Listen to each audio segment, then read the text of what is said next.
When I awoke the following morning, Susato-san was already gone.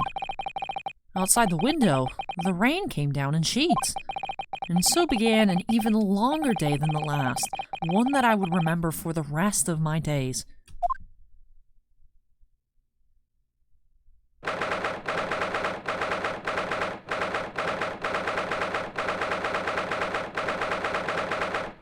Hello everybody, Allie here, and welcome to the Gold Mine. Thank you for joining me here on another episode of Allie's Treasure Trove. Today we are on episode number 17 here of the Allie Plays August Takeover with the Great Ace Attorney Chronicles. And now I know today, in which you guys are seeing this episode, if you're watching on upload day, is the 18th. So we aren't finished yet here, just quite yet, with the first game in the Great Ace Attorney Chronicles. It is two different games, Great Ace Attorney Adventures and then Great Ace Attorney Adventures 2. Together they are the Chronicles. So we are definitely going to be leaking over into September for quite some time. Now, I know I've been asking during the past few episodes if you guys would like me to take a few days off. I'm thinking by the time we finish off the trial here, we might have a rest day. Might be a rest day on Sunday, and then get back to, I guess, starting up game number 2 next Monday. So let me know your thoughts on that in the comment section down below. But I'm excited to get started here. So case 5 in game. It's gonna be big, major happenings here if I'm predicting things correctly. Also like to point out, doesn't necessarily look like it's raining outside Ryunosuke, but that's besides the point. Susato-san has left to go back to Japan. Supposedly, her father, Professor Mikotoba, is sick, fell ill. That statement was said by Lord Strongheart. Don't trust him very much. Susato has been very key, Susato the MVP here, in helping us figure out how to proceed through the court cases, telling us, of course, about the summation examination possibilities, trying to get different witnesses on the stand because she thinks they may be important. Susato has been very key to us actually getting through these trials. So part of me wonders if Lord Strongheart, or Lord Chief Justice Strongheart, whatever his full title is sending Susato away because she is so helpful. I think he may be lying. Hopefully Professor Mikotoba is fine. More so, I think I'm just tired of people's parents dying in this game. So maybe I'm just like, man, he must be okay, right? This is all fake, right? So hopefully he's all right. But yeah, Susato left to go back to Japan. We saw that Herlock is back in action, at least a little bit. Susato visited him last night in hospital, I'm assuming before she went to the train station. So he's doing all right. Gina here is our defendant. And Mr. McGilded is confirmed to be the Penguin. So I'm curious to see how things are going to go from here. Part 1 of our trial. Curious to see what's going to happen, what we're going to be able to do with those blood samples that Iris concocted for us with the colors. Pull that up in the court record so you guys can see this. The mysterious green blood. I wonder who got shot over here, because this isn't blood from Mr. Windibank. His blood is confirmed blue. Where is it? Here it is. Pop Windibank, blue blood. Thrice Fired Mason had the purple, which was all over the coat that Gina has now as well. So we have the mysterious green blood. So I wonder who else got shot. Herlock got shot in the abdomen, so that's like way too up high for it to be his. And not only that, but when we first went in that night, this was the first thing I noticed before then we looked over to the other half of the shop, the pawnbrokery, and there were the two silhouettes, and then we got attacked. So this was already there. So we know the timeline for this. Approximately. It's not Sholmes. That's all we know, really. It's not Sholmes. The location of the blood doesn't make sense, and also the timing. So I don't know who that would be. Really have no clue at all on that. It's not going to be Gina.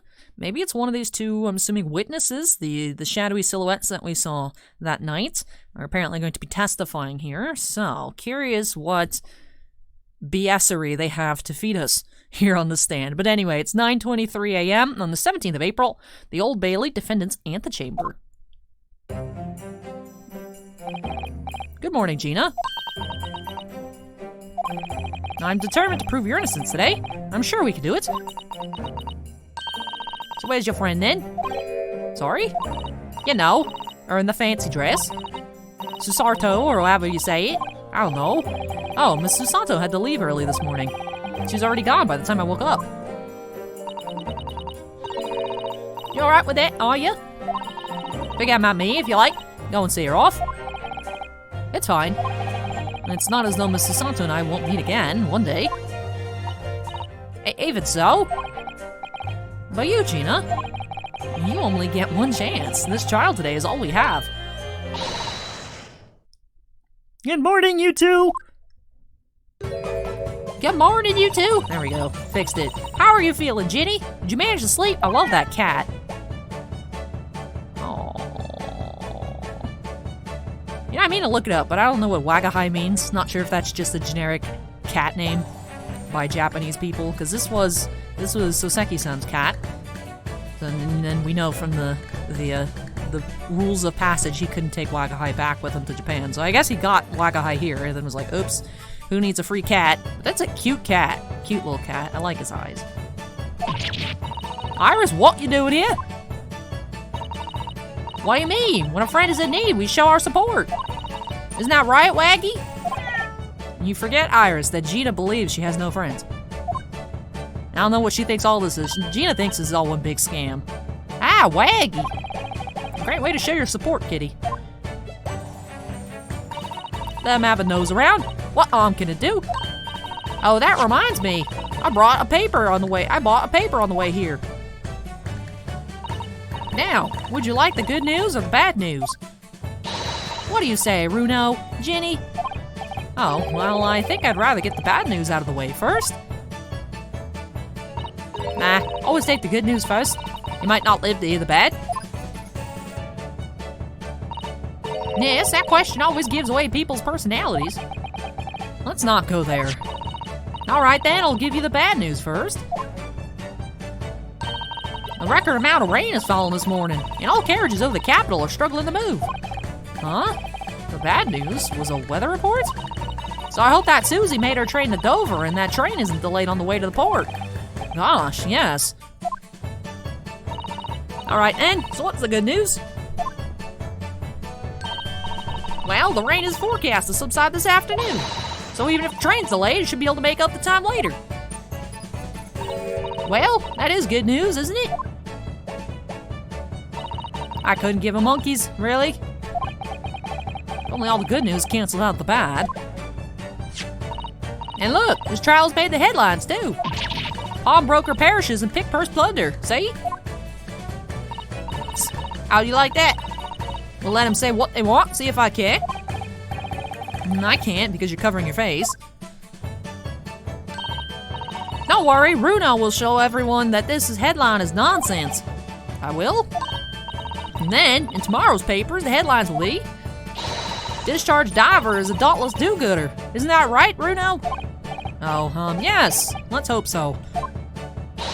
Now, of course they will. I have absolute faith in you. How was that? I was trying to sound like Susie. Did it work, did it? It's like she was still here. Alright, we have the new paper. I don't know what the paper's gonna do. Key evidence. Don't know what it's gonna do, though. Good luck there, Runo. I'll do what I can. Obviously, I don't know the law like Susie does, but still. I am a child genius. I'll be by your side the whole time, giving you moral support and encouragement. I'm not sure that big thing is as comforting as you think it is, to be honest, but... Thank you, Iris. That's very kind of you. Oh yeah, Iris? Yes, Ginny? Well, I was wondering, is all, about Sholmes? Did they fix him up all right? Yes, the operation was a great success, but Hurley still hasn't come around yet. BS, he just wants to sleep in. We know he's awake. Eh? I've asked a friend of mine at Scotland Yard to send a telegram as soon as he wakes up. And I'm sure Gregson will let us know the moment there's news. Oh, right. No Susato-san and no Mr. Sholmes. And it's all down to me today to prove that Gina is innocent of this crime. Miss Gina Lestrade, the counsel for the defense, the trial is about to begin. Please make your way into the courtroom. It's time then. Yes, let's go, Gina. Iris. Lead the way, Runo.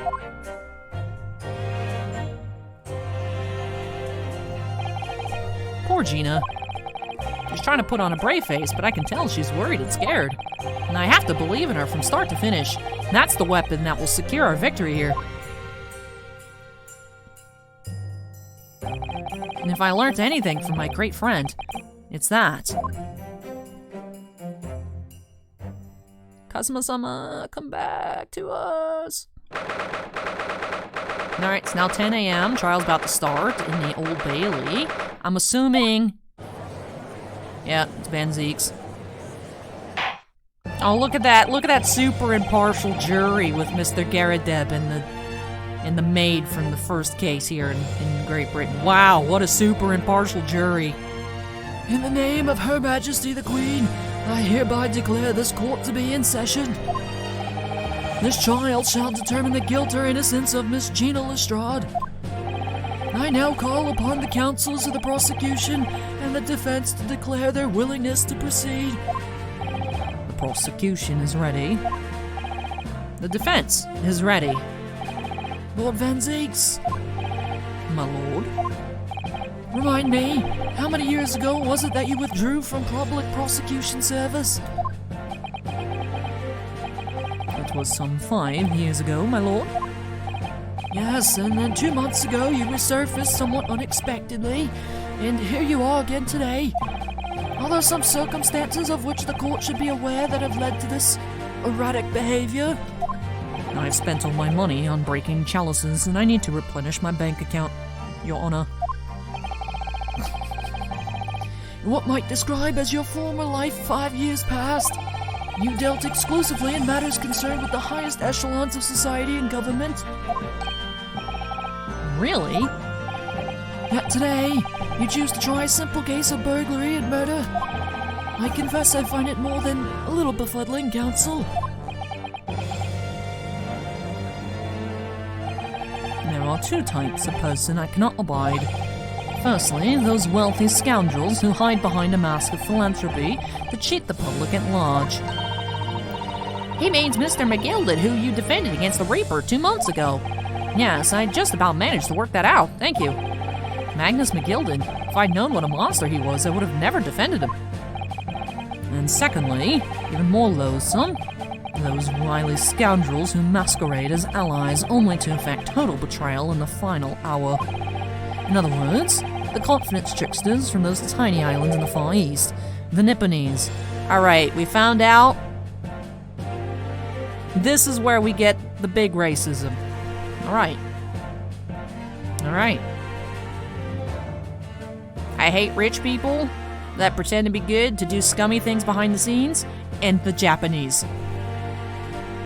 Sounds cool, Van Zeeks. Thanks. Thanks for that great convo. Appreciate it.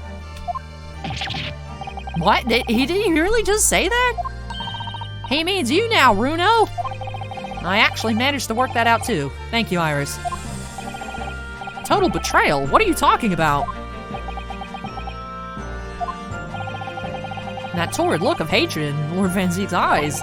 Was that directed solely at me? Was he talking about all Japanese people? Let's see, does he just hate me in particular, or is he racist? The big question. Ryunosuke asking the big questions here. An alarmingly scathing explanation, Lord Van Zeeks. Still, the judiciary welcomes the return of the so-called Reaper of the Bailey, feared by all London's malefactors. Your lordship is too kind. Now, jurors, the 6 of you have been selected at random to represent the will of the people in this trial.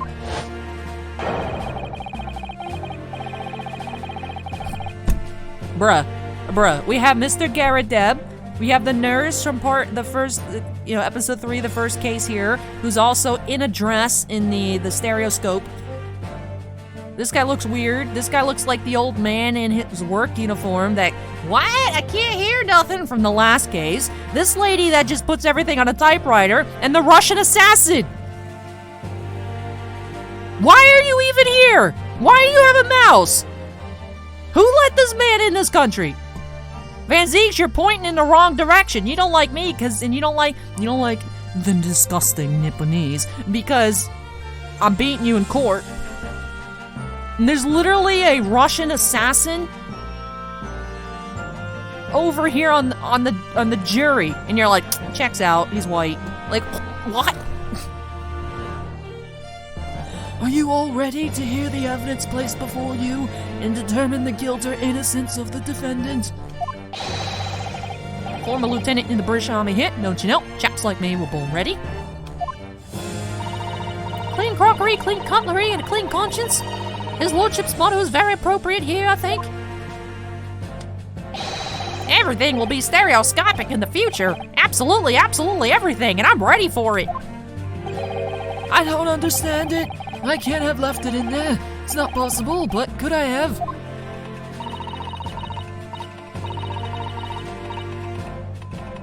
Now she has a new machine. Women indispensable in society. Stop. Female-centric future awaits. Stop.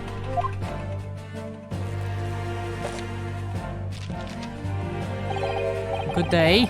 I am visiting London for sightseeing. I would like to take bus to Crystal Tower, please. Oh yeah, that dude's totally not planning some attack. Yeah, I think... maybe that's what they're worried about. The Russian assassin is coming to destroy the... what is it? Not World Fair, but... the event, the big event. Where is Sholmes when we need him? Someone go wake that man up. Just go slap him around a little bit. If Susato was here, she could Susato take down him. I mean, like, reverse jujitsu. Instead of putting someone to sleep, your job is wake them up. Oh my goodness. This is wild. This is wild. Is there something wrong, Runo? Oh, not exactly. It's just, that guy looks like the guy that I got accused of being on a boat by your fake dad, Iris. I'm fairly sure I recognize these jurors. Almost all of them, in fact. Yeah, I don't know who the weird guy is with the stereoscope, but... really? Funny coincidences like that do happen from time to time, don't they? But it is quite strange. The jurors are chosen at random from London's 6 million inhabitants, you know? So I've been led to believe, but something tells me I'm being duped. Stack jury! Very well, now, Lord Van Zeeks. The court calls upon the prosecution to introduce the facts of this case. As you wish, my lord. Allow me to begin with a word of warning to the ladies and gentlemen of the jury. In short, if you don't find this defendant guilty, I will kill you. There has never been a more self-evident case of cold-blooded murder. The victim, Mr. Park Blvd, proprietor of a pawn shop on Baker Street, was shot from behind and died instantly. Prosecution presents this photographic print of the crime scene. As the court will observe, there is a single bullet wound just below the gentleman's left shoulder, as the evidence suggests that the bullet pierced the man's heart, resulting in a near-instant death. Moving on to the findings of Scotland Yard's coroner. His report states that the bullet entered the body on a rising diagonal trajectory. And what's that supposed to tell us? Means that the victim was likely shot by someone significantly shorter in height than himself. Someone like the accused, you might say. Oh! Prosecution wishes to present the autopsy report and the crime scene photograph as evidence, my lord. Indeed, the court accepts. Hand them to the bailiff, please.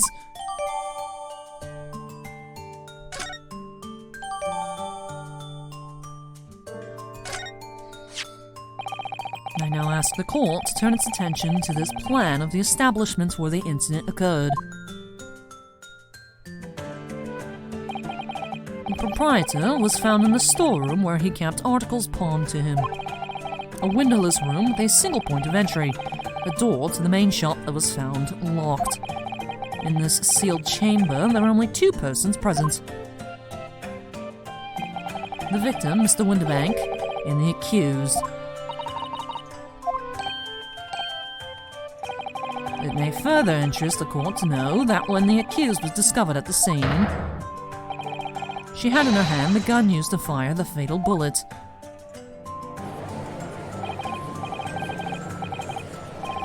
Well, that's that then. Nothing more to say. Isn't that grubby little girl a pickpocket anyways? She's one of those filthy drabs that lives in the slums in East End. Oh well, it was only a matter of time before she got blood on her hands then.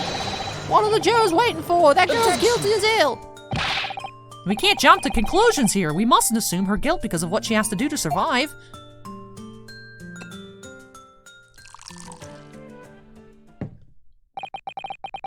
my learned Nipponese friend, it is you who mustn't jump to conclusions. Prosecution has barely begun presenting its case. Conveniently, this appalling act of murder did not go unobserved. There were witnesses. Good gracious! After their testimony, this girl's true nature will be exposed. Pitiful pickpurse, a cold-hearted killer. Here's to establishing the truth. The court will take the floor plan and firearm into evidence. Hand them to the bailiff, please, Lord Van Zeeks. At once, my lord. Alright. Getting a lot of evidence here in the court record. This isn't good. Why isn't it good, Ryunosuke? The witnesses are trash. The witnesses are trash. They literally tried to kill you when you guys went in. Oh, wow, these poor innocent witnesses. They saw Gina kill Mr. Windabank. Oh my god, we need to trust them. Let alone the fact they tried to murder you, Susato, and Herlock. Oh wow, we must trust the witnesses. Oh my god, I can't believe the witnesses saw it. That must mean she did it.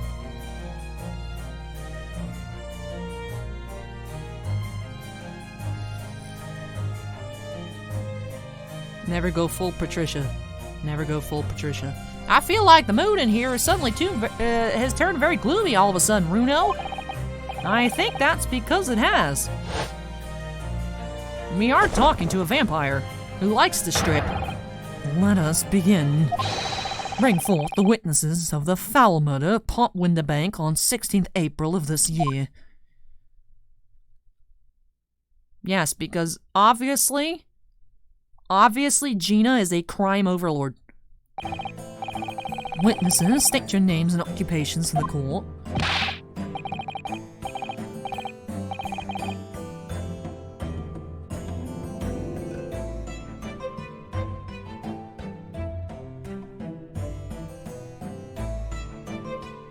What in tarnation is this character design?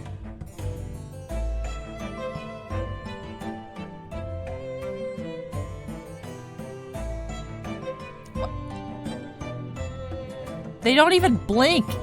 Oh, there they did. All right. Just very, very infrequently. What the heck is this? What is this?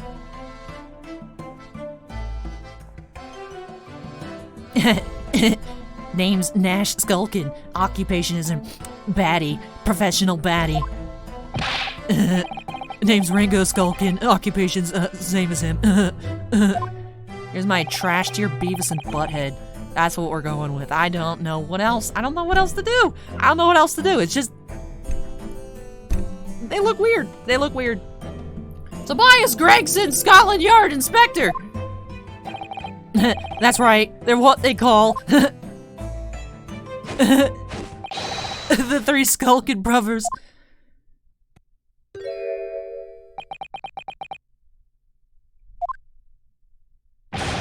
What are you looking at me like that for? Don't lump me in with you lot!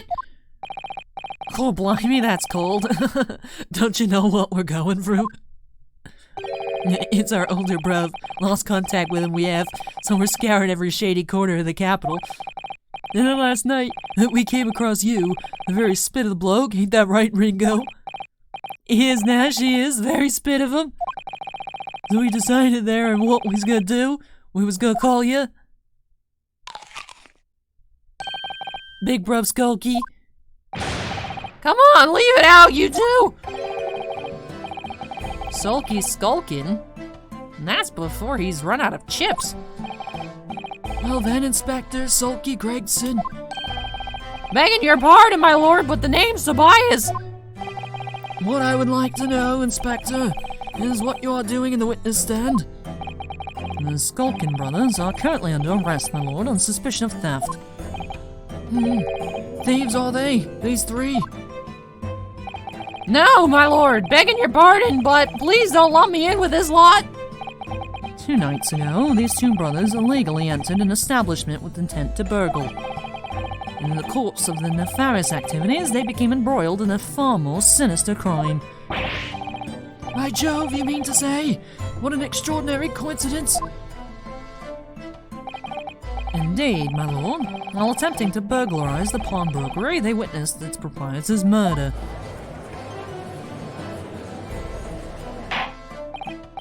Order! The various trespasses of these brothers is not the subject of today's proceedings, though they will naturally face trial in the very near future. With your lordship's permission, I'd like to remain and stand to keep these gents on the straight and narrow. Of course, Inspector. Skeptical as I am about the caliber of these witnesses, I permit them to take the stand. Mr. and Mr. Skulkin, you will now testify before the court. Describe the events of the night in question and what exactly you saw.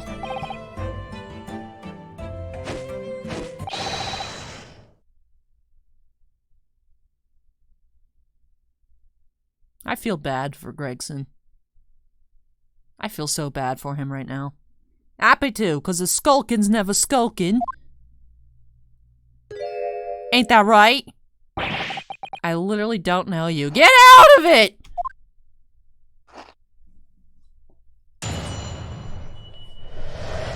Why do they look so weird? Why do they look like that?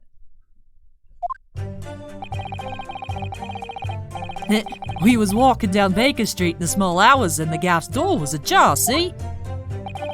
It was like some kind of sign, begging for us to go in, it was. But once we got inside, cold blimey lummy, we had a gunshot from the back room. We went to see what was what, but the door was locked from the inside. Like, yeah, as if you could look in the window. I saw your giant crate they have you standing on. Oh, it must be Gina because she's short. Be like, excuse me? How about the guy that shot somebody else? That's also short. Nah, not suspicious at all. We never done nothing, governor. We never took nothing. We just left after that, nice and quiet. Might have shot a weird guy that sounded like Kermit the Frog on the way out, but we did nothing, governor.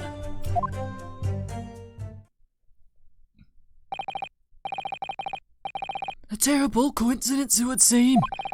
At the precise moment this miscreants entered the property, an even more sinister crime was afoot. Yeah, very convenient. The witness's testimony is consistent with the crime scene in every detail. Yeah, as if that other guy doesn't have string bean arms he can reach through the window to lock it from the inside. Okay. Okay, sure. The door providing access to the storeroom from the main shop was indeed locked from the inside. And within, only the victim and the accused were found. I must say, it does appear to be an overwhelmingly simple case. Still, the defense may cross-examine the witnesses now, of course. Counsel, if you please. Counsel? Yes. What's the matter, Rudo?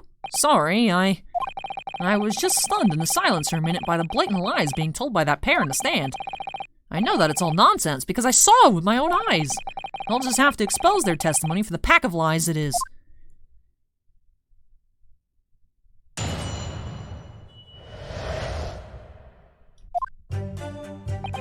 We was walking down Baker Street in the small hours and the gas door was ajar, see? Yeah, sure. Let's learn some more about that. The front door of Windibanks was ajar, you say? What time of night was this? Must have been about what, right, Ringo? Yeah, I'd say so, right, Sulky? How would I know? The place would have been shut at 1 in the morning, just like every other shop in town. Well, it was pitch black inside, it's true. Ain't that right, Ringo? I'm not so sure, Nash. I seem to remember a little light burning inside. What about you, Sulky? Me old mucker? Leave me alone! There definitely was a small lamp burning inside. That's what alerted us to the situation in the first place. And when these gentlemen ventured into the open establishment, the accused, Miss Gina Lestrade, already had the muzzle of her gun trained on the unfortunate victim. That is pure conjecture. Perhaps, but it changes nothing. These brothers inadvertently wandered into the middle of a cold-blooded murder, simply because they found the door of the victim's establishment open and ventured inside. Right, that's what happened. It was like some kind of sign begging for us to go in, it was. Hold it! What are you trying to suggest? That you had to go in? Well, God moves in mysterious ways, they say, don't they, Ringo? They do, Nash, they do. Must have been some sort of providence, I reckon. God's will often presents itself as the whim of thieves, does it? It weren't no whim, I'm dead sure of that. It weren't, Nash, it weren't, like we said at the time. You don't just find doors open in the middle of the night like that, nah. There's no two ways about it. It was a sign that our long-lost brother was inside. Not very good liars, are they? Well, you can't deny it. It'll let us to a bloke what just looks like our bruv. I said, cut it out! Those chips are getting a chomping today. But once we got inside, Court blind me on me, we had a gunshot from the back room. Hold it! A gunshot, you say? Just the one? Are you sure about that? Yep, just the one, governor. I can swear to that. It was, Nash, it was. Ain't that right, bruv? The firearm used belonged to the victim himself. Yes, Mr. Windibank always used to leave his gun lying around on the counter. Right, I remember. When we examined it, we found the revolver was completely out of rounds. That makes sense. Mr. Windibank always used to say he only ever kept a single bullet loaded. That's true, I remember him saying that as well. So we can say with considerable certainty that only a single round was discharged from the firearm used as the murder weapon. Yes, my lord, we can! And I should remind the court that the firearm in question was discovered in the hand of the accused. Wonderful. We went to see what was what, but the door was locked from the inside. Hold it! Do you mean the door between the main shop and the storeroom? If my learned friend is having a difficulty grasping the situation, perhaps a drawing would help. No, I know what the situation is. I'm just asking questions, just getting into it, trying to see if they have any info they'd like to share. Maybe a perspective thing, let's say they were looking from the inside of the room to the outside. Maybe they go slip up a little bit. Let me do my job, Fanseats, man. Man, hater. Excluding the shop's entrance from the street, there's only one other door, that of the storeroom.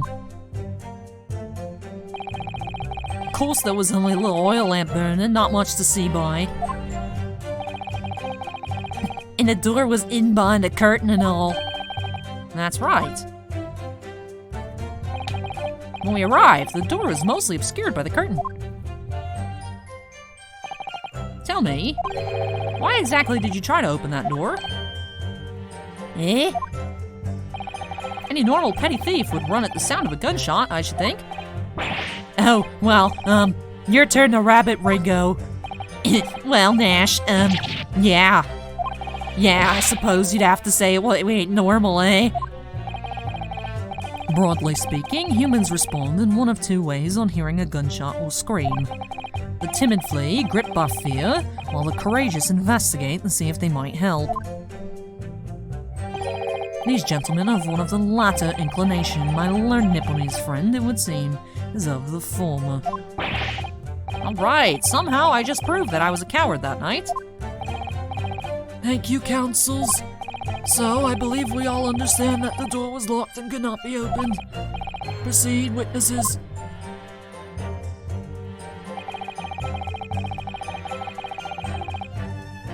Oh, did you now? Oh, we never done nothing, governor. You shot Herlock Sholmes. You didn't do or take anything. Is that your story? Well, it was bedlam soon as, weren't it? It was, Nash, it was. Didn't even have time to pull me dukes out, Lucy Lockets. So with no time to take your hands out of your pockets, you just laughed nice and quietly, you say?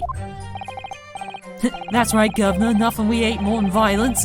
Peace-loving nibblers we are, not bludgers. We are, Nash, we are. Never even pulled me dukes out, me Lucy Lockets. So you'd clearly like us to believe. Yeah, come again? As you fled from the pawnbrokers that night, did you not run into anyone else? And did you not fire a gun at that person? Saints alive, they fired a gun, you say? Blimey, Governor. You ain't telling us it was you in the doorway? It was. Why the bleeding Nora? Didn't you mention that before? You were armed with a gun, and as you fled the scene, you fired that gun at London's greatest detective, Sherlock Holmes. They shot the great Mr. Sholmes? I did hear that, actually. There was a rumor he'd be rushed to the hospital. The great Sholmes, that's beyond the pale. On the night in question, this pair were arrested by the police within minutes of the discovery of the crime scene. Their suspicious countenance rapidly gave them away.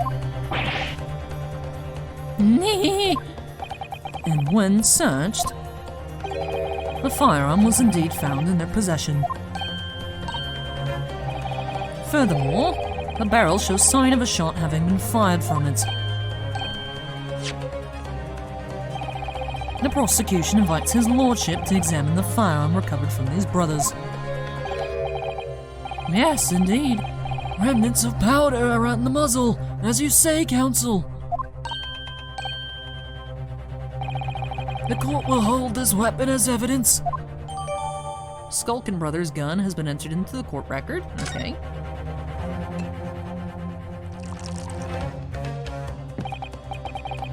Now, my learned Nipponese friend. Yes? Here's to you successfully presenting the evidence. Oh yes, there are telltale signs of spent powder on this gun, and a single bullet missing from the cylinder. But the prosecution demands evidence that it was fired at the scene of the crime under scrutiny in this trial. Objection! I'm an eyewitness? Well, I don't need evidence, because I was there. Objection! However, the rest of us in this courtroom were not. If the defense fails to provide evidence in support of its rash claim, we shall have no choice but to toast your incompetence and move on. Evidence that these two fired that gun before they left Windibanks that night.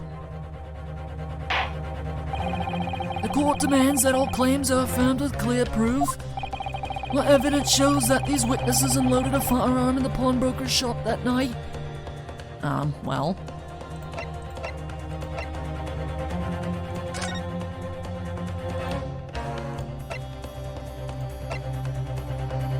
maybe that is supposed to be Sherlock's. Maybe it was just an error. I don't know.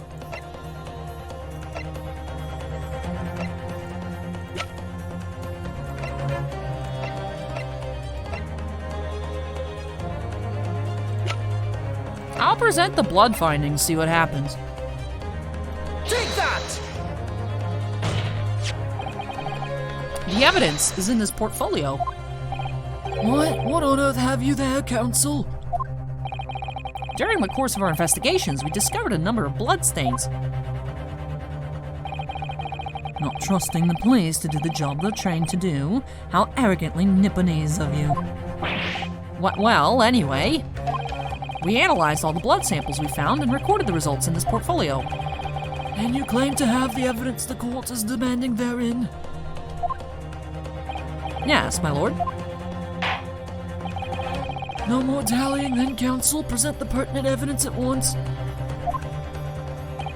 What do you have in your portfolio that proves these witnesses unloaded a firearm at the scene?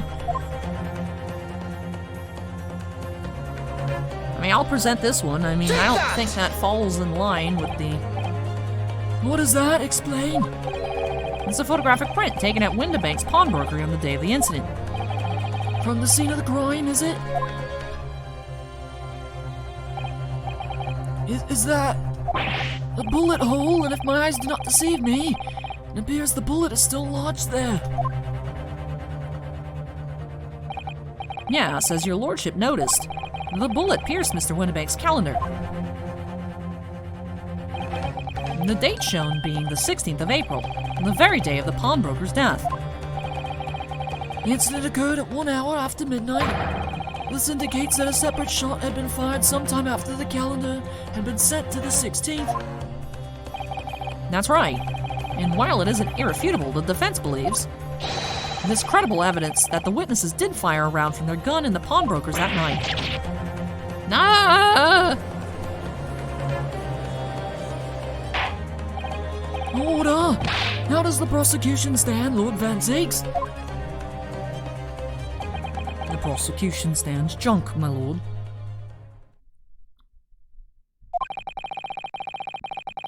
If that is the direction that my learned friend wishes to take, the prosecution has no objection.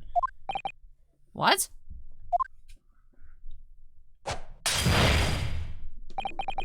But you'll forgive me for flinging my hollowed chalice aside in disgust at the repugnancy it exposes. Yes, on the night in question, these brothers entered the pawnbrokery illegally. And like the bold baddies they claim to be, opened fire on the new arrivals before fleeing back into the street. Take it easy there, Governor. You're gonna land us in the soup. We had a deal. You weren't gonna get into them details. Tell him, Sulky. Set the bloke straight. I have nothing to add. So he knew, did he? Van Zieks knew their testimony would almost certainly expose the extent of their crimes. It would seem now that I owe my learned Nipponese friend a word of gratitude. What do you mean? What I mean is that you have helpfully confirmed an important fact. To what fact do you refer, Lord Van Zieks? As had been established, at the point of their arrest, a single shot had been fired from the brothers' gun. However, that shot found its target, Mr. Sholmes. Then clearly these witnesses cannot be accused of the fatal shooting of the proprietor and victim. Ah. In other words, these two men have no material connection to the murder of Mr. Windibank at all. So that's it.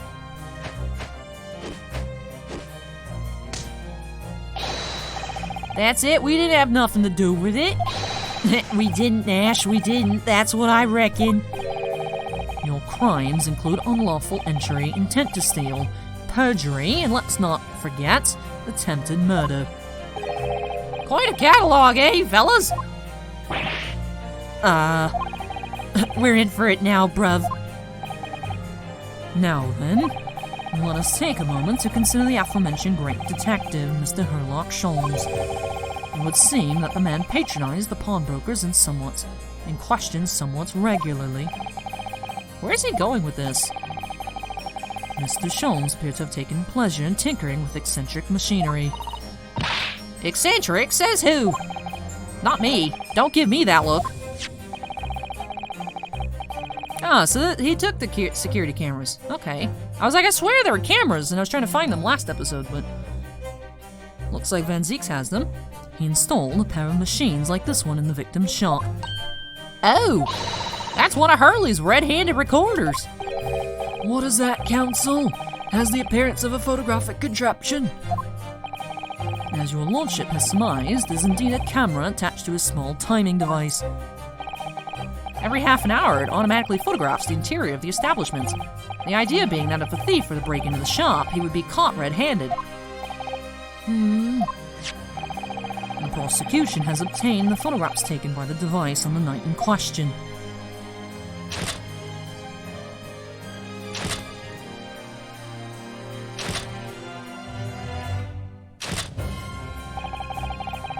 As the court will observe, copious identical prints are produced in quite desultory fashion.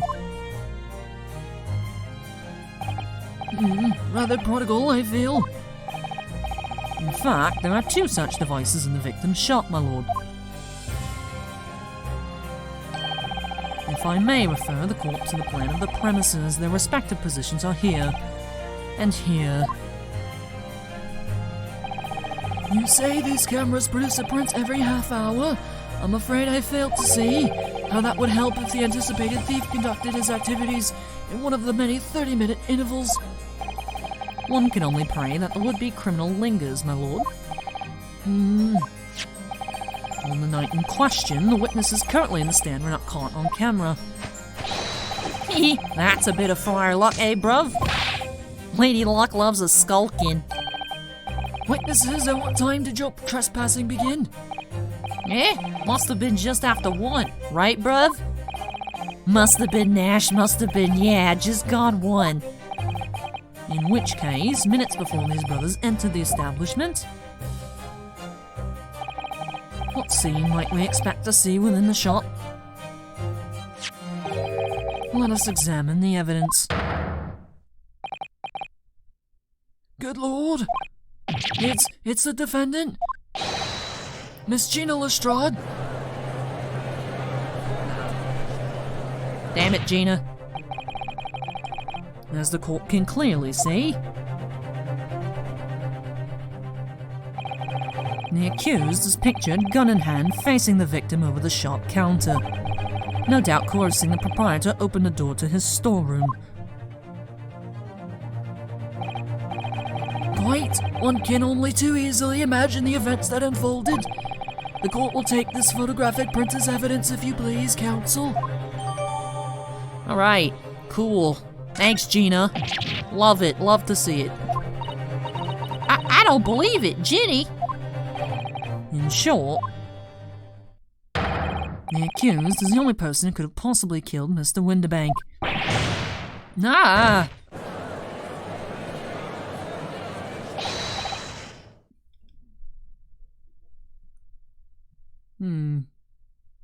I say, my lord!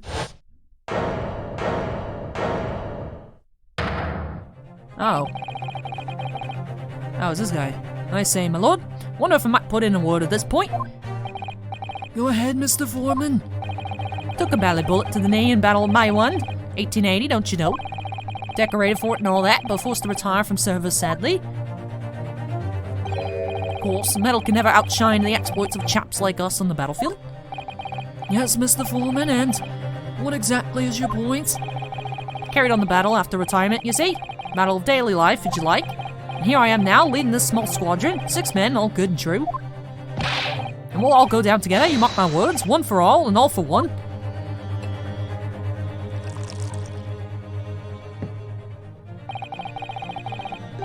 The ladies and gentlemen of the jury have reached agreement, have they? Is that what we are to understand?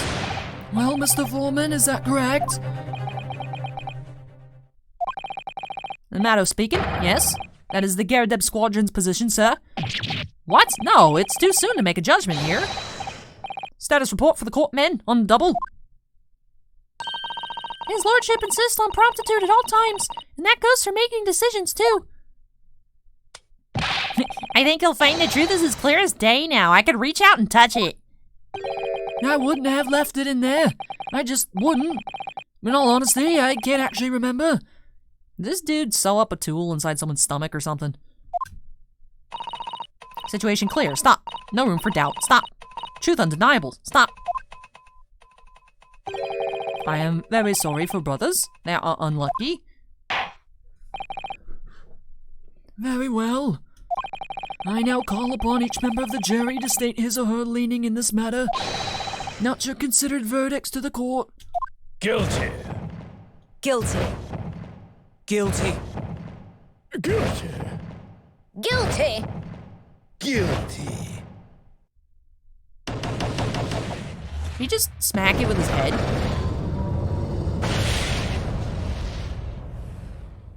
There's a lot of guilty fire.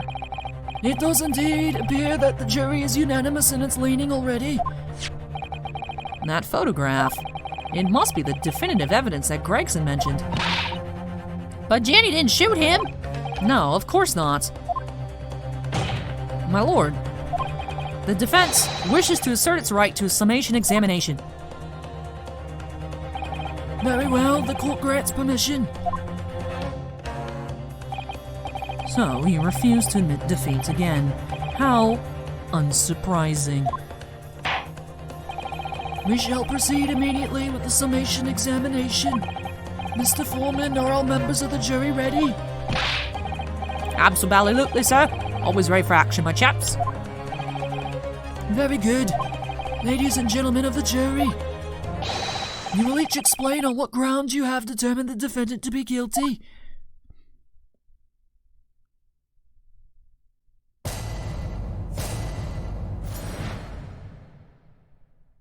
All right, the jurors' contentions. All the evidence clearly points the finger of guilt at this young pickpocket 10. As a housemaid, I should like to see all filthy eyesores promptly and rigorously eliminated. I think you'll find that if you look at the photograph in stereo, the truth will just pop out. Yeah, I have left it in there. I should think there'll be repercussions by now. Mind made up, stop. Global radio transmission of verdict to follow, stop. In motherland, we say never judge by clothes, judge by head. I am convinced brothers are innocent. The circumstances of the crime and evidence do indeed implicate the defendant rather comprehensively. In the storeroom, locked from the inside, in which the victim and the accused were discovered alone, and in the accused's hands, the fatal revolver, the firing of which was heard by these witnesses.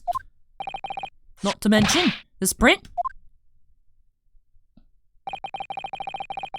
Take it from a chap who's seen action on the battlefield. That young girl's on the verge of pulling the belly trigger. Thanks a lot, Mr. Sholmes. Oh dear, Hurley's cameras were supposed to help, not hinder. I'm afraid I think you have an uphill struggle ahead of you. But Gina didn't shoot Mr. Windibank. Which means there's more to this situation that we've yet to see. Agreed. You have the floor, counsel. Proceed with the summation examination.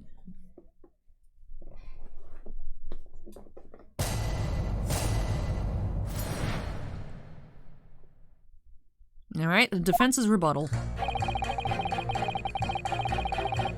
Alright, let's press. Hold it! You're Mr. Natsume's landlord, Mr. Garida, aren't you? We really must stop meeting like this.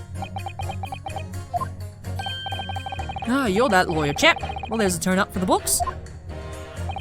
Yes, a rather turbulent time we had back then. Some extraordinary events took place at your house, that's for sure. Luckily, Mr. Sholmes and I were able to get to the bottom of it all. And I think we did rather a lot for you, didn't we? I mean, obviously. I wouldn't be suggesting that therefore you should change your leaning to not guilty or anything. Can't be denied, I suppose. The curse of the Garrideb house was the talk of the town after that business. Lodgers moved out and I couldn't get a bally soul to take up tenancies. Oh. Haven't had the heart to break the news to Joni yet. Bad enough that the old girl's clapped up. Yes, can't be denied. You did do rather a lot. Not for us, that's for dash certain. I suppose not. Of course. There can be no suggestion of that being the reason I'm leaning towards guilty here, obviously. Obviously. But honestly, I really wish he'd pay more attention to the trial and less to juror number 2.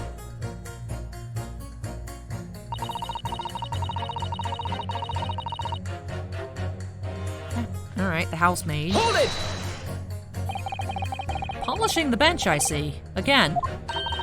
Maid's work is never done. Not a blemish must remain. What exactly do you mean by filthy eyesores? On my way to market for his lordship, we have to pass through the East End. The place is full of beggars, pick purses, and crossmen. The scum of the earth. A little harsh, perhaps.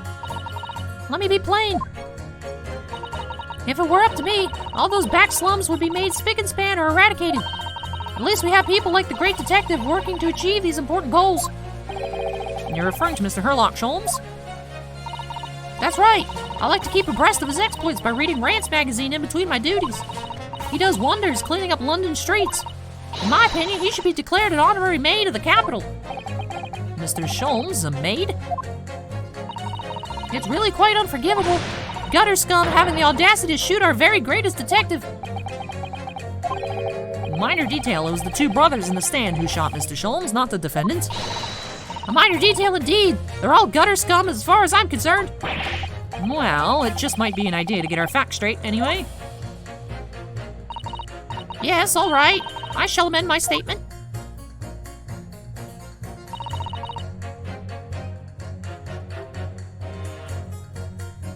Alright, let's press that again. Hold it! I agree with you. The shooting of Mr. Sholmes was an unforgivable act. But the purpose of this trial is to determine who shot the pawnbroker, Mr. Windibank. I'm afraid you're splitting hairs, sir. Sorry? Whether it was the thieves or the pick purse, it was still gutter trash that shot the pawnbroker in the end. Filth that should be cleaned up and eradicated, in my considered opinion. Thanks so much for sharing. Changing this maid's mind isn't going to be easy. Runo! It was one of those two brothers that shot Hurley, wasn't it? Yes, without question. Well then, I'll never forgive them. Oh, Iris. Perhaps we can use this maid's statement to help us somehow, do you think? Yes, maybe. Let's listen carefully to what each juror has to say first.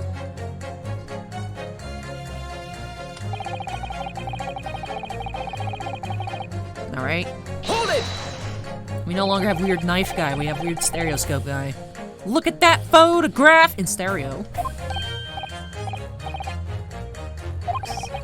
If you look at the photographic print normally,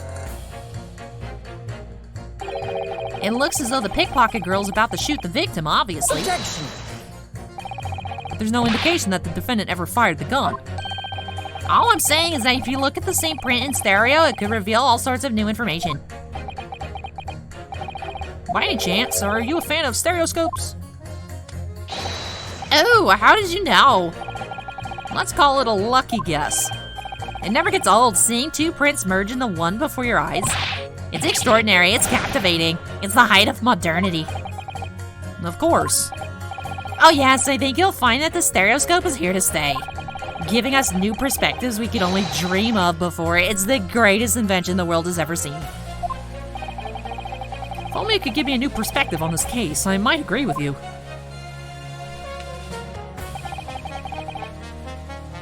This is gonna be useless, but I'm gonna press it anyways. Hold it! What exactly have you been muttering about all this time, sir? You keep talking about having left something somewhere or something like that. So sorry. As you can probably tell, I'm a surgeon. A surgeon? That totally passed me by.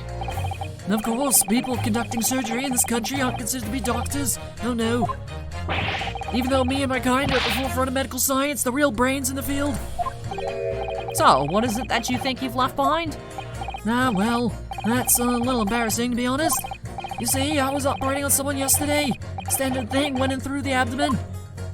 Oh, goodness. Oh, my goodness. What did you leave inside? Oh, my God. He left his scalpel inside Mr. Sholmes' body. Who let their grandpa out of the house? Put him back inside. But when I finished the procedure, I couldn't find my scalpel anywhere. What? Did he?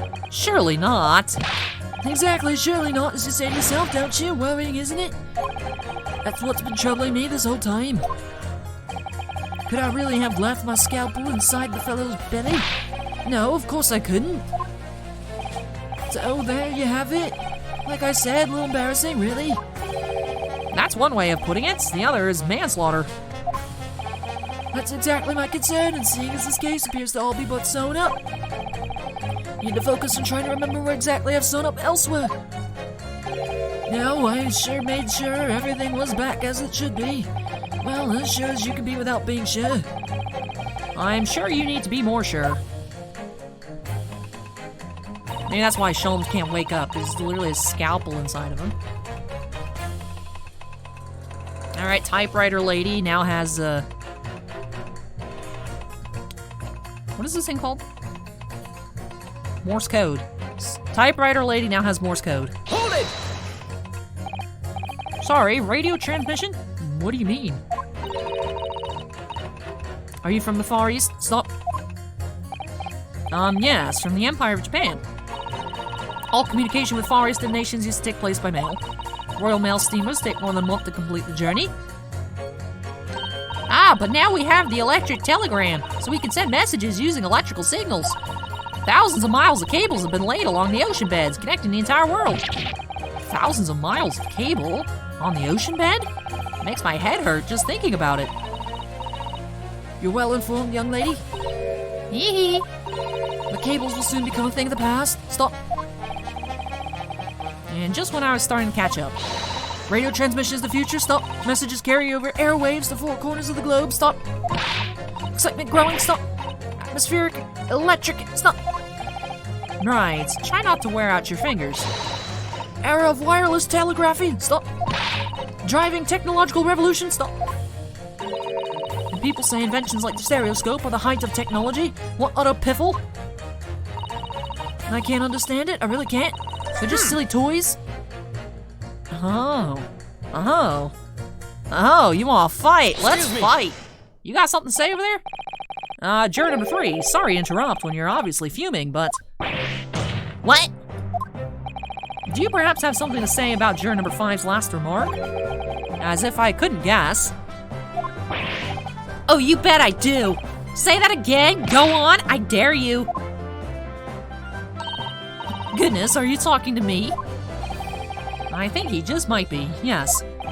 You think stereoscopes are just toys, do you? Huh? Absolutely. I mean, really? A machine to view photographs in 3 dimensions? Why on earth would you not just use your eyes to look at the world around you? it's all three-dimensional. What a great way to appease the man. No, I'm sorry. Stereoscopes are of no practical use at all. You just don't know. Pardon? I think you'll find that viewing a photograph through a stereoscope can unlock all sorts of possibilities. I'm obviously gonna have to demonstrate. What sort of possibilities? Well, take a crime scene, for example. If you had a pair of photographs of a crime scene that could view through a stereoscope, it could reveal hidden clues you never noticed before. What? Yeah, let's put the photograph at the 1 a.m. From the front door and the desk. Let's do it. Let's do it. How about this print here? It should do the trick, I think. Let's do this one. Take that! Alright then, juror number 3. Are you saying you can do this with any 2 suitable photographic prints? Of course I can. Very well then, I'd like you to demonstrate. I'd be delighted to. Just give me one more print and I'll amaze you all.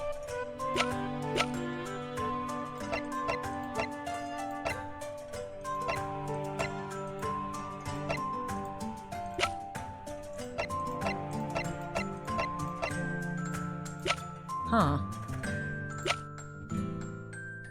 Eh, sure. Give him 2 of these. Does that work? Wait, sorry? What do you mean, 1 more print? Oh dear, oh dear. Don't you have these in the Far East? Don't you know how a stereoscope works? Runo, I literally spent half an episode teaching you how stereoscopes work yesterday. We looked at a kit. What? You need 2 photographs for a stereoscope, remember? You know, 1 for the left eye, 1 for the right. Oh yes. I remember now. But the print we have from the pawnbroker is just a normal photograph. No, I think you'll find that the clue is in the name. It's a stereoscope, not a monoscope. You always need 2 prints. Thanks for the friendly explanation. Well, if we obtain another print at some point later in the trial, we can always show it to this young man then. I think you'll find that know-it-all expression is really starting to annoy me. Let's get things back on track, shall we, counsel? I feel like that was oddly important.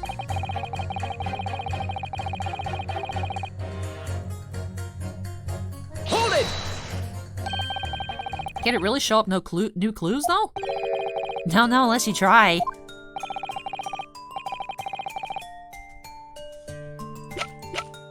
No, I don't think this is gonna work.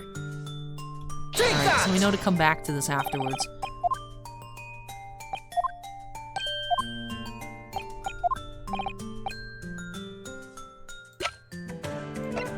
Alright. Take that! So I've looped myself into this trap. Alright, let's just... Runo! Quit being a goof, Runo! Look at this cute picture of this cat. I want that cat. They should make merch of that cat. They should make Wagahai merch. I feel like they probably exist out there, but...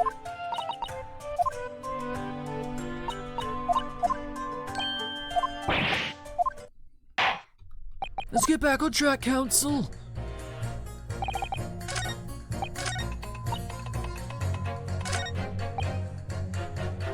Alright, let's talk to, No, that's not what I wanted to do. Let's talk to our Russian friend.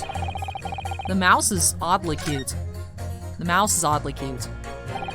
If I can't change the minds of more than half these 6 jurors, the trial will be over. Did I misclick again? But we know that Ginny would never shoot anyone. I was trying to talk to the Russian guy, and I think I pressed spacebar instead of the, yeah, I pressed space instead of Q. Whoops.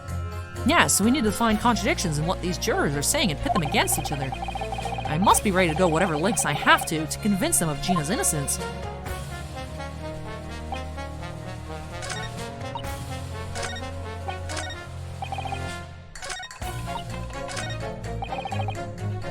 Hold it! Please tell me you're not Villain Bolshevik, the Russian revolutionary. Revolutionary? Da, I believe there is such a rumor. It's just a rumor? And as you see, I have unfortunate appearance. I look like vicious criminal. Your words, not mine. I just want to point that out. People call me revolutionary, murderer, autocrat. And which club fits? Good day, I am visiting London for sightseeing. I would like to take bus to Crystal Tower, please. Yeah, she's not having it. She's not having it. Right, that didn't sound staged at all. You'll forgive me for having my doubts. To be treated like vicious criminal all the time. It is very painful. People do not realize. So I have much sympathies for the brothers. People say they are criminals only because of how they look. The Skulkin brothers? Da, maybe they went inside Pawnbroker's shop, but they have done nothing wrong. That is all I want to say. The Skulking brothers did nothing wrong that night. No, right? Well, first of all, you're gonna fight the simp for Sholmes. That's one not so little misunderstanding I'll need to clear up right away. Tell me something, Iris. What is it, Bruno? The jurors are chosen at random from the inhabitants of London town, aren't they?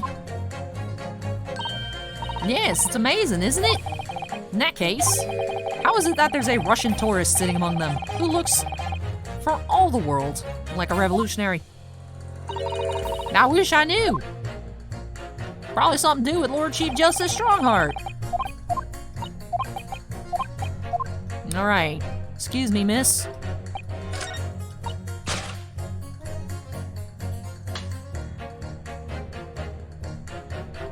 Would y'all like to have a chat? The two statements clearly contradict each other.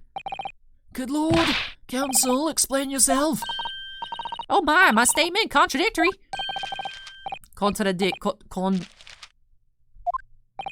Juror number 6, you've got the wrong end of the stick. I do not have stick, I have mouse.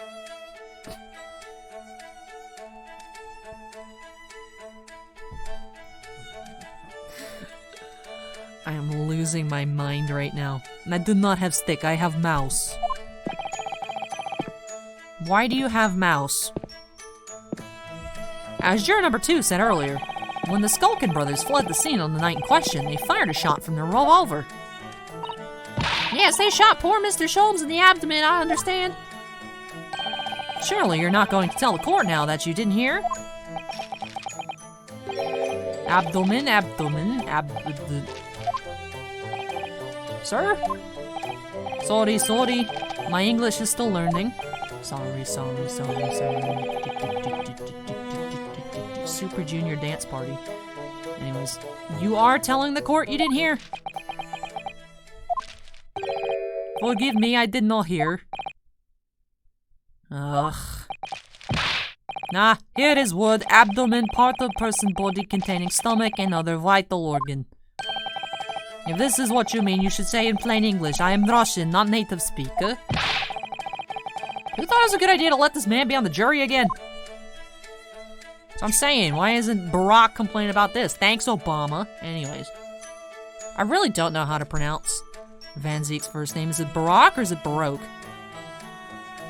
The way it's spelled, it's B-A-R-O-K. Hopefully we'll get an animated cutscene in which they say his full name.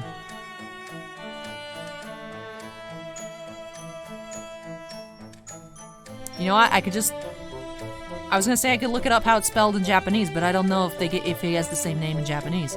And I could just be like, oh, just read the katakana or the hiragana, however they put it. But that it might not be Barack Van Zeeks. I don't know, Baroque Van Zeeks. Van Zeeks. That's why I only say Van Zeeks or Vampire or Cultist Vampire. Those are all of his names. We don't talk about the first part. So, you are telling me these brothers who look like criminals were lying? They said before we never done nothing, but truth is, they shot detective? Bah, this is double negative. Yes, that's exactly right. Lying is wrong, especially when lie is said by a person who looks like criminal. Coming from you, that seems surprisingly prejudiced. This means, when they said we never took nothing, maybe it was also a big fat lie. Is this true? Well, according to the police reports, no stolen goods were found, so... Enough! I trust no one now. It's not the mouse's fault, though, sir. I must see with own eyes. I must investigate crime scene myself. I'm afraid that won't be Yes, it is, Bruno, easily. Sorry. With the prints from Hurley's red-handed recorder. Uh-huh. If you compare the print that pictures Ginny and the next print from half an hour later, you'll be able to see straight away if anything was taken or not. Cooey, Mr. Prosecutor.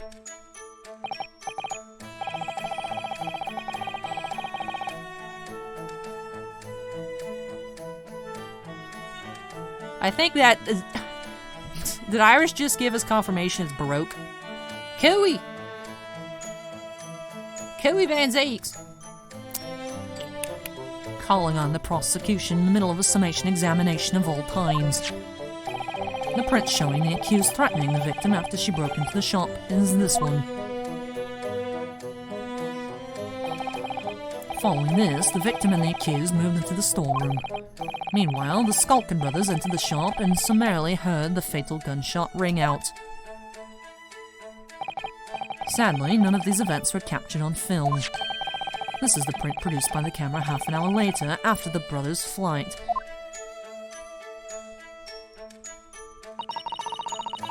This was taken after Hurley was shot, then, as far as I can tell. Nothing has been taken. That does seem to be the case. I can't notice anything that's obviously missing in the second print.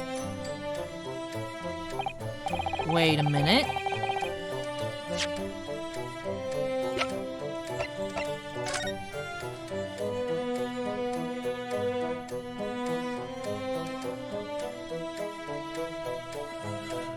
I don't know about that. I don't know. I feel like something was off about the picture. Did they maybe tear a page out of the book?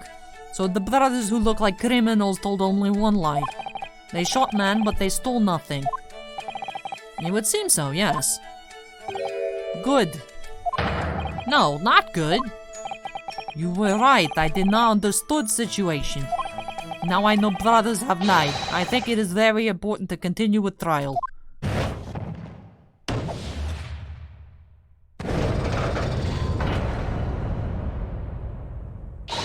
Yay, well done, Bruno. The balance has shifted. Well, it's a start, I suppose. But there must be more in what these jurors are saying that I can use to expose the truth. And if I can do that, we might just turn the situation to our favor still. I do not have stick, I have mouse.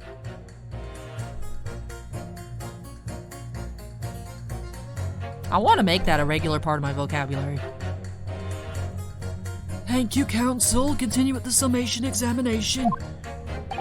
And kindly hand that new photographic print to the bailiff to be filed as evidence.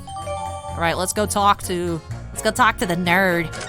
I love stereoscopes. Stereoscopes are the way of the future.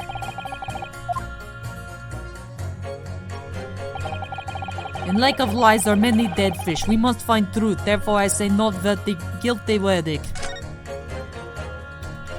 Alright, circling back. Excuse me, Iris, I have things to do.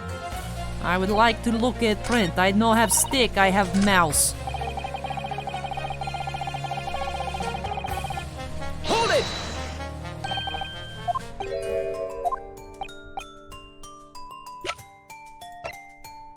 Take that! Alright then, juror number 3. Are you saying you can do this with any 2 suitable photographic prints? Of course I can. Very well then, I'd like to demonstrate. I'd be delighted to. Just give me one more print and I'll amaze you all. Guys, this is gonna be so cool. So cool. Stereoscopes are the way of the future. Alright, these 2 prints were both taken with the same camera in the window banks on the night in question. Yes, I see. Tell me more, Mr. Lawyer. Do you know how stereographic images work? Do you understand the principle? Well, I think so. I did have a lesson only yesterday.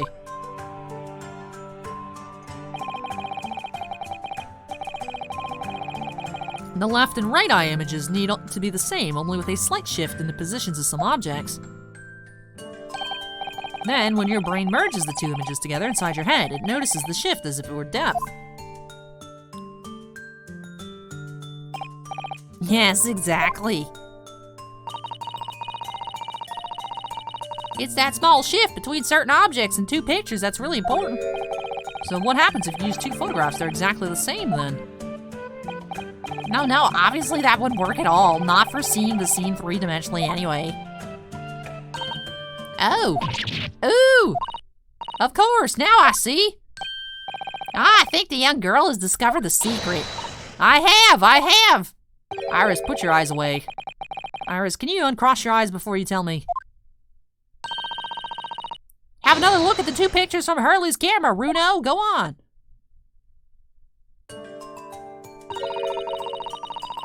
Alright, it looks a little off.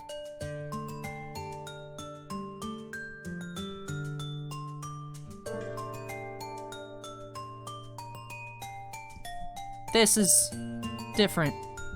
Can you see that there's a really obvious difference between them? Of course there is. There are 2 people in the first and no people in the second. Well, yes, you can see that straight away, but now, try looking at the picture in 3 dimensions. Alright, I'll give it a go. So to start with, you have to cross your eyes and then try to make the 2 pictures overlap exactly. Alright, let's see if I can actually do this.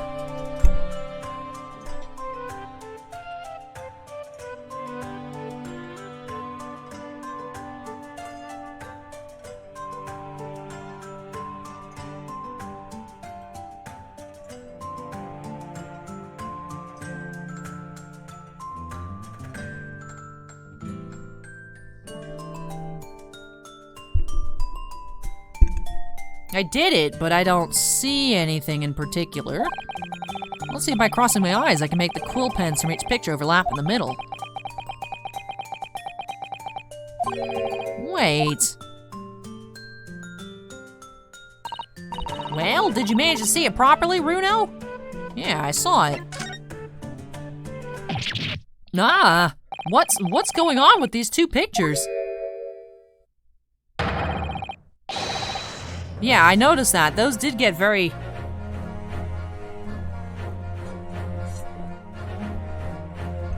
Wait a minute. Wait, so that means that stuff moved. That stuff was moved. That's true, that was the only portion that popped out, so that means that stuff was shifted slightly. So they were digging around in it, were they? Some of the things on the counter just sort of jump out at you. Van Zeeks has class, dude. He's like, psh, I'm not crossing my eyes. Put that in the machine. I will not make a fool of myself here in the courtroom. Bring me the stereoscope. Yes, that's it, you see? That's the other amazing power of stereoscopes. Other amazing power? Is someone going to explain this black magic, eh? Why the deuce did some of the things on the counter seem to jump out at you like that, I think you'll find that if you consider the basic principles of the stereoscope, you'll answer your own question. Basic principles of the stereoscope? As I said before, if you try to look at two identical pictures using a stereoscope, it won't work at all. It's the slight shift in the position of certain objects that lets you see pictures three-dimensionally. In other words, even though at first glance it seems the objects on the counter haven't moved at all between the two pictures, this shows that actually there must have been a slight shift in their positions. Yes, there must have been. Why can't Iris get a box? Why does Butthead get a box, but Iris doesn't get a box? Someone bring this 10-year-old a milk crate. Now hold fire, that's it. Got a reasonable grasp of this whole cross-eyed business now, I'd say. But why the devil does this shift between the two prints exist in the first place? That's a very good question. Well, what's the answer, fellow? Come on, you're the cross-eyed master. That seems kind of racist. Meant me? Why am I the cross-eyed master? My eyes are small, is that what you're trying to say? Rude. I haven't the first idea. You know, Runo, it's quite simple. Is it?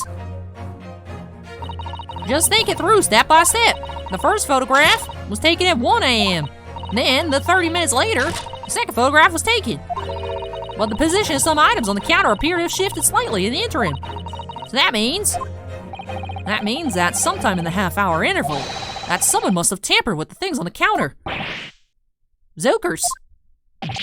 Someone tampered? New information, stop. Not mentioned testimony so far, stop.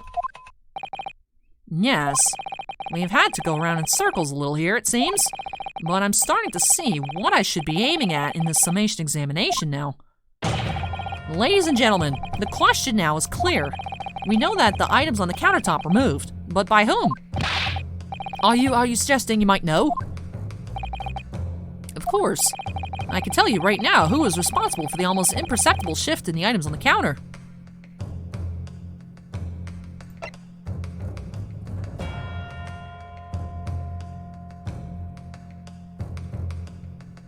I think probably Is it Mr. Winterbank, or is it the goofs in here? They look so weird. Professional baddie. What you think, Ringo? We're professional baddie. Yeah, Nash, we're professional baddies. I'm gonna throw Mr. Winterbank out there, see what happens. Quite clearly, it was the work of this. Not. I'm afraid you've digressed there, counsel. Alright, so it's not Mr. Winterbank. It should now be clear, even to you, who is responsible for the impeccable impeachable shift in the direction of this trial toward the absurd. Let me guess. Me? Shift aside, my Nipponese friend, and let the real lawyers do the talking. I really felt that one. If you think about it, it has to have been someone who was in Winterbanks when everything was going on, doesn't it? Well, yes, that's true. I was wondering if maybe he was looking for something on the counter. But yeah, first inkling was... I just don't know which one of them. The tall one. I'm assuming... Let's do the tall one.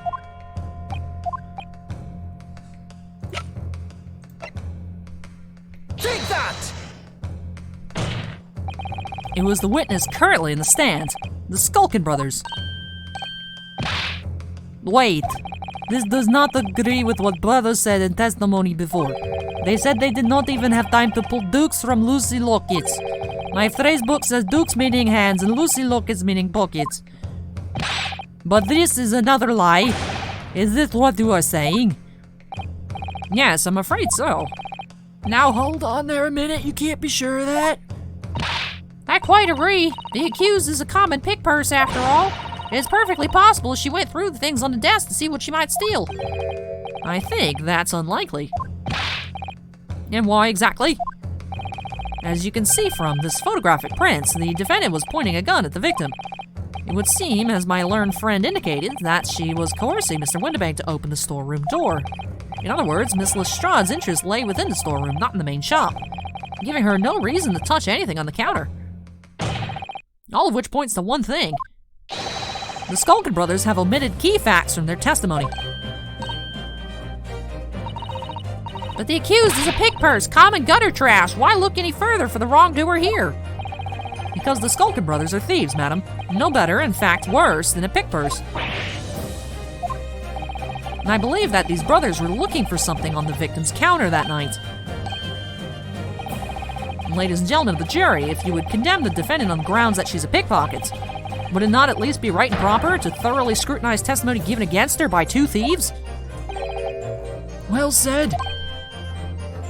And I, for one, would like to hear more from that shady pair. He does smack it with his head. Can you all see now? I think you'll find stereoscopes aren't playthings. You've seen their extraordinary potential firsthand. He's so much better than Knife Guy. So much better than Knife Guy. The guy that looked like Archie was the best, though. But this guy's alright. Wholeheartedly agree. Stop. Must purchase after trial. Stop. Will return home via Regent Street. Stop. She's like, bro, I need to get myself a stereoscope. That thing's dope.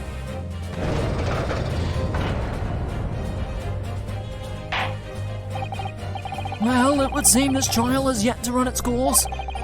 The ladies and gentlemen of the jury have declared their inclinations via the mighty scales of justice. I hereby call this summation examination to conclusion with the balance altered in favor of the defendant. 2 lean guilty, 4 lean to not guilty. Accordingly, the jury is still without consensus. And I order this trial to continue. Yay, well done, Runo. Oh, by the way, What? you should hold on to this, Runo. You'll never know when it might come in useful. Twice in one trial would be unusual, surely, but alright.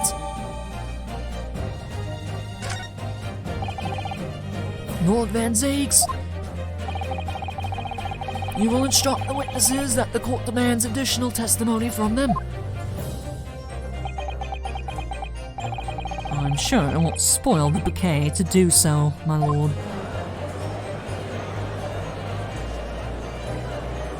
How tall is Van Zeeks? Because he's just towering over everybody. Like, I know it's supposed to be perspective as well, but he seems like at least a foot taller than Ryunosuke.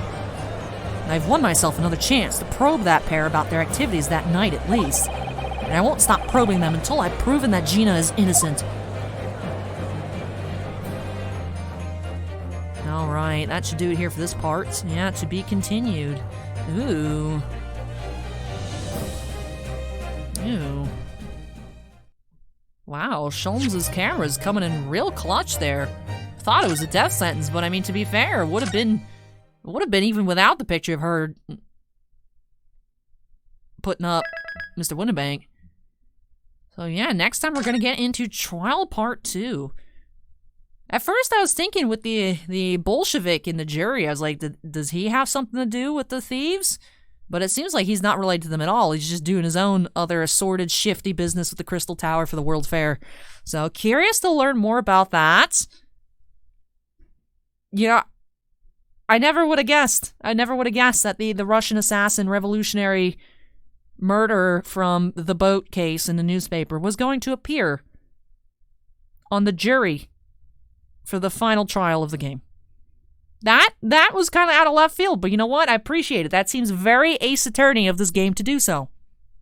Like I said in one of the earlier episodes in the series, it's like, what's going to come back? What did we pick up on? Random anecdotes throughout these cases that's going to come back and play a part.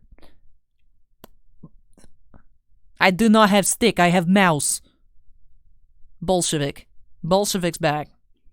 Bolshevik's back, baby! But yeah, very curious to see what's going to go on here.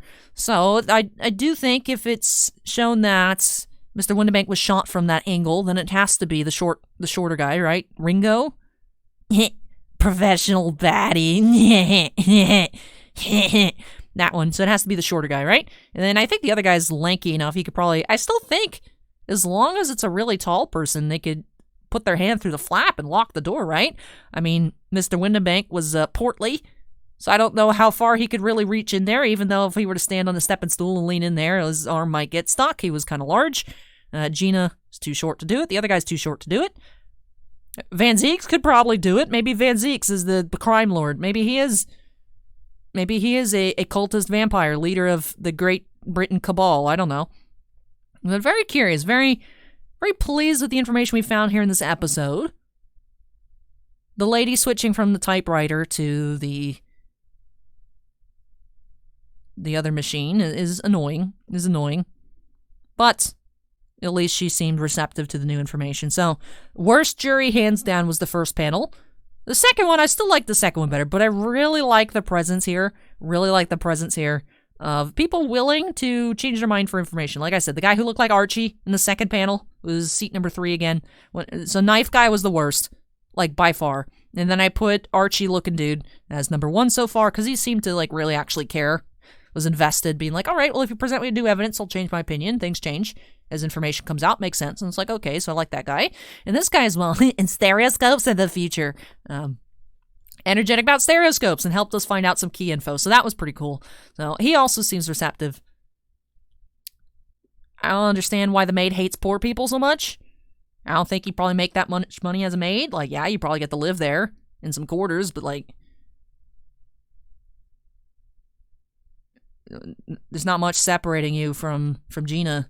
Like, you think you're better than her, or you're slaving away in this dude's house, cleaning his poop off the toilet and wiping his floors. Like, you do not a good job. You'd end out on the streets too. Like, why are you so hateful? I don't know.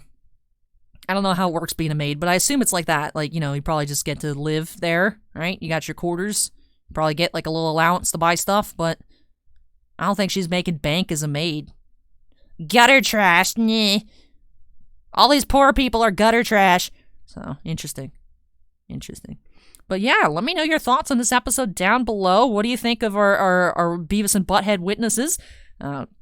Their character, I can't get over their character designs. The character designs are absolutely ridiculous, but let me know what you think of them down below.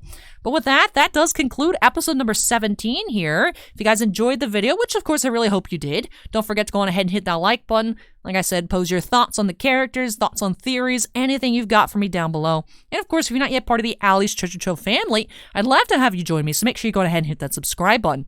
Also, before we get on out of here, I do have to give a big shout out to all my patrons over on Patreon. Thank you so much to you all for your above and beyond supports. I really, truly do appreciate it. Do have 4 Ultimate Excavators, Jack Perez, Keith Muna, Mako, and Stephen Olivo. Also have 3 Gemstone Miners, Andon, Mark Mardini, and Stephen Bly, and 1 Crystal Collector of John Michek. Also want to give an extra shout out to Scott Boulay for being a new certified pirate. Welcome, Scott. Hope you continue to enjoy the content. But again, big thanks to all of my patrons, whether you're on a tier in which I say your name at the end of every video or not. I really, truly do appreciate it. So thank you so much, you all, for your continued above and beyond support. But with that does it here for this episode. Very curious to find out what more information we gather in Trial Part 2. I believe Eggsy or Eggert, whatever, Mr. Egg Benedict dude, was under the impression there was a second disc. So maybe they were looking over there for the disc. I don't know, something perhaps flats. I mean, we know that Mr. McGilded had the ticket for the second box. I don't know if there's anything particularly boxy looking over there, but I'm curious to see how this plays out.